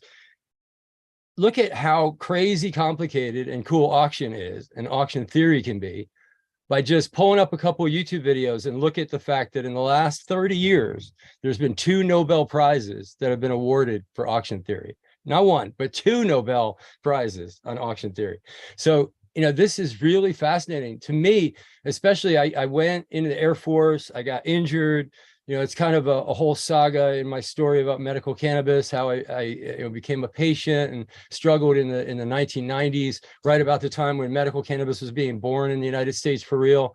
I was struggling with understanding how to use it and apply it. And because of that sort of platform moment, I got out of the service. I was injured, I was disabled. And, you know, in my retirement, I kind of found it very interesting, really to my rabbit holes, to get involved in cannabis activism, and found my way right to the top, working on cannabis activism at the national and even in the international level in the 1990s. And I always look forward, you know, just forward. It's just a positive, it's just absolutely incredible forward momentum in every respect on every level with cannabis activism since then. It's really amazing what we've done in California with Prop 215, nationally, you know, with the VA policy and hemp legalization and other things that we've done internationally, removing cannabis from Schedule 4 of the treaty. I mean, we've had successes that only you know, would you know, tease the imagination of Timothy Leary and blow Anslinger's mind. And that's, you know, what we do. But immersed in this and in the middle of this, I've been brought back to my youth and my upbringing. So auction for me comes in when we were doing tables and information distribution at the Cannabis Cup in Amsterdam. And at that time we had the Green Prisoners Amsterdam was running a little information booth, and they wanted to start the Cannabis College, what you now know as the Cannabis College. And I did a fundraising auction. They were having a rough time just collecting enough money, going around, passing around the hat and whatever to just get the business license to start this Cannabis College. And they already had the venue and everything. They just needed a little bit of seed money. And I told them, you know, from my experience in my lifetime, a lot of times you can get people to donate stuff easier than they can donate cash. And we just have a little auction. So it was the first time I ever applied my auction in my past to, you know, to the cannabis space. And we sold like loose joints, bongs, and stuff, and we raised the money for the license for the, you know, the Cannabis College, and the rest is history. And we did another series of auctions with Patients Out of Time, raising it for patient advocacy and medical cannabis, raised hundreds of thousands of dollars over time in these little fundraising auctions. And they're just a lot of fun. But what about like this auction theory, right? So basically auction theory for us comes down to just a couple of kinds of auction. And what we're mostly used to is, as I found out, I didn't even realize this until I was actually researching this, is more of a Japanese style auction. The English style auction is where the auctioneer shouts out a price and then people in the audience shout out bids, and whoever shouts at the highest bid wins. But we're actually used to more Japanese style bidding, where the auctioneer starts a bid and then follows a set pattern of incremental asks and seeks bids and then sells it to the highest bidder. You have other kinds of auctions, sealed bid, the second price bid, which was what won Vickery the Nobel Prize in 1996. You have these multiple bidder auctions, which is what did our telecommunications auctions back in 2020, won another Nobel Prize. I'm getting goosebumps talking about it. It's freaky. So, but anyway, what we're going to be talking about, I think, is going to be more like a Dutch auction. And the Dutch have perfected an auction for selling flowers. Doesn't that sound like a convenient thing, right? But that's actually a reverse auction, where you actually start at a higher price, you come down, and when you find the market price that you want, you set that price and you make your buy. The thing about that Dutch auction is it requires extremely educated buyers, an audience we just frankly don't have yet. So I think what we're going to really do is start out with a sort of a combination, like, you know, Sotheby's and Christie's and others, with this, you know, more a classic British style auction mixed with some Japanese and some sealed bidding. And this is really important stuff. I mean, my dad, just give you one little story to give you an idea of how this works, right? My dad was a professional auctioneer. He did auctions in front of 300 people every Friday night. They sold estates, everything someone owned from, one end to the other, anything was of value got put up for sale and it was sold. But every once in a while, there was like an estate where there was some stuff left to just the heirs. Like picture a big jewelry box full of jewelry, like from 4 different generations in a big family. Well, what do you do with that? How do you split it up? My dad would have an auction amongst the heirs to actually sell the pieces, and then whoever didn't buy jewelry or whatever got money from jewelry. And I'll tell you what, the auction process can tell you things about yourself, how much you value things compared to other things. It can tell you about your community and how they value things compared to how you value things. And now I'm tearing up, right? I'm telling you, this rabbit hole shit is true. But so I want to finish with one thing, right? Internationally, I've been working on this for a long time, and all those names that I was saying, those are real names. Acapulco Gold, you can go back in the history books and find it. Might even be able to find a hippie in California with a bag sitting in their storage somewhere with seeds in it. I've met people like that. So anyway, that weed was phenomenal and named horribly. It was named during Prohibition. These plants came from all over the world. They were given freely. Well, not freely. You paid very, very little for it. You brought it back to the United States. We made shit tons of money selling this illegally. And then we started selling it legally, still with the same genetics, still all just borrowed from other places around the world. And we owe them a debt. We owe them a huge debt, and we need to pay it. And I don't know how we pay it, but we need to pay it. And we fucked up the genetics even, growing it under Prohibition, with the constraints of Prohibition. We need to repay this debt to the world, to our children's children, and fix this shit for the human race. And I just, you have to keep that in mind when you're talking about genetics. That's what you're tapping into. And that's the beautiful, absolutely incredibly unique stuff that you're talking about is even amongst 1 million cannabis shops is an undiscovered country in California in many respects. That is beautiful, stands toe to toe with these land races all over the world that we know of in our memory banks, and we can recreate that past. But these names, go and look at another YouTube video of why it's a horrible name for a cannabis variety, not strain. We don't use strain because strains from COVID. No, don't use strain. The varieties that we've had that you can talk about, look at the trademarks and patents, and why it's horrible to name a product after an area, and how that can just give away your trademark, give away your patents. And they literally did that. They gave it away under Prohibition like a child. If you saw the photos where a mom was trying to hand off their child to safety, knowing she would be rescued, and I've seen several of those in my lifetime, you know how and why they did what they did. And let's not forget that, okay? Okay. Thank you, Michael. Michael has seen a lot, and you have been fighting a lot for us. So thank you, Michael. We have a death penalty 2 days ago in Singapore for a guy that didn't even have a lawyer that could speak his language, for a kilo of weed he'd never even laid his hands on. So maybe I'm a bit emotional from that. I don't even. Yeah. There has been way too much suffering around this plant. That's the truth. And a lot of this project, and as you can see, the people involved in this project are really just want to alleviate that suffering, because we see the beauty, and science has really caught up with us to help share that beauty.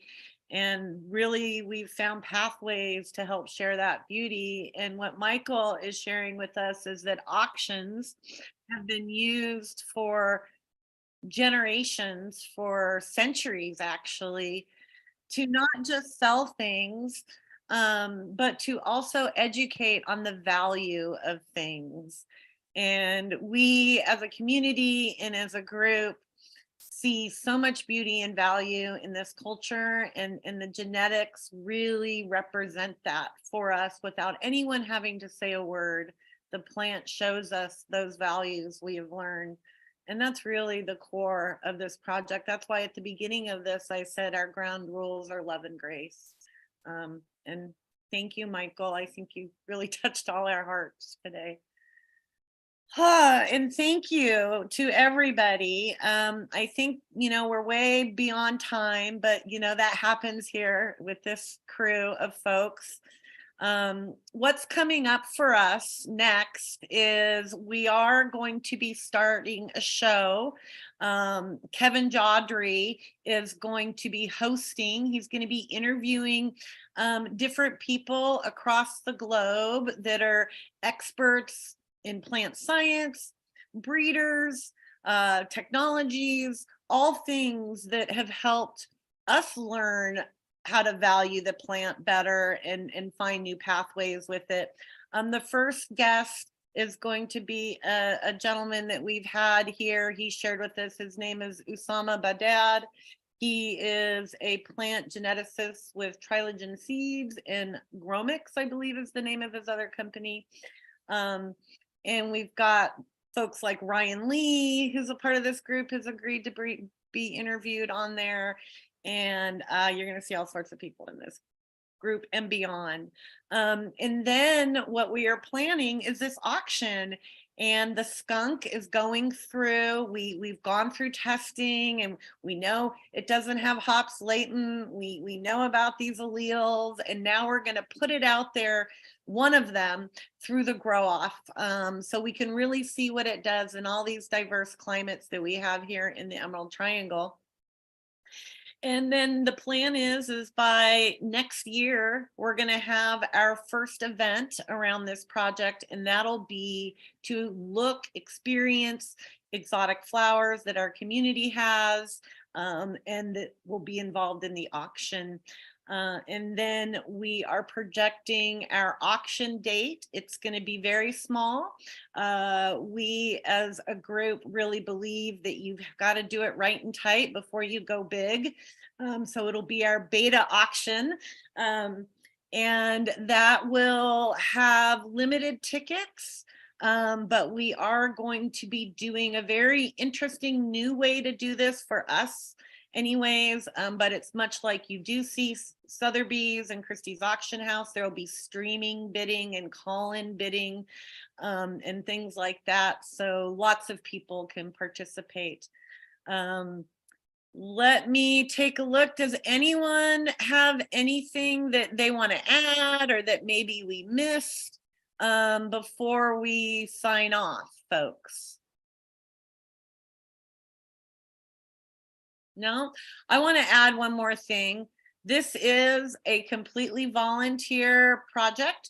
Humboldt Grace is a dream maker of the Ink People, which is a nonprofit in Humboldt County that has been supporting arts and culture in the regions for many, many years.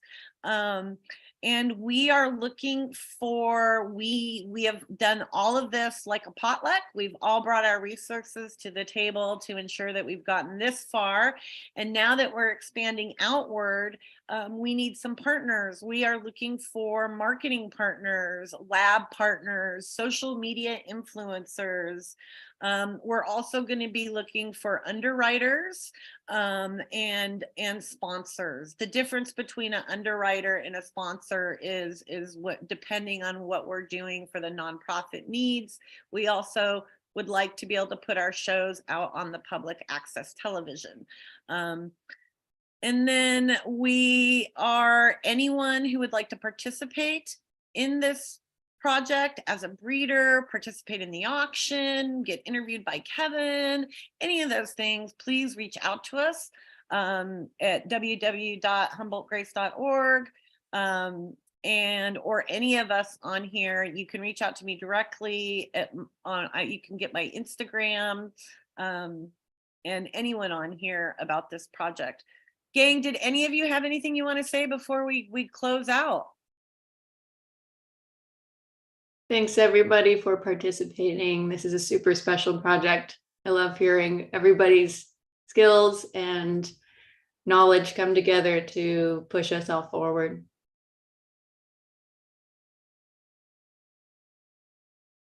Thank you, Kelsey, for participating. Mike, you're good. No. Okay. Well, Thanks, everybody. thank you. Yeah, thank you, everybody. And anyone watching, we meet just about every Friday. If you want to join in on these meetings, they are open to anybody. Please join us. The ground rules again are love and grace. If you would like to present to the group, we also love having speakers come in. You can reach out directly on YouTube, LinkedIn, Facebook, wherever you're seeing this, just send a note and we'll get back to you. Bye, everybody. Thank you, all of you on my screen. You guys really do. It is a very loving space. And I'm just so proud of all of us to how far we've gotten with this really enormous project. And I can't wait till we're all together for the auction. It's coming soon. So bless all of you. Have a beautiful weekend. Bye. Bye. Thanks, everyone. Bye-bye.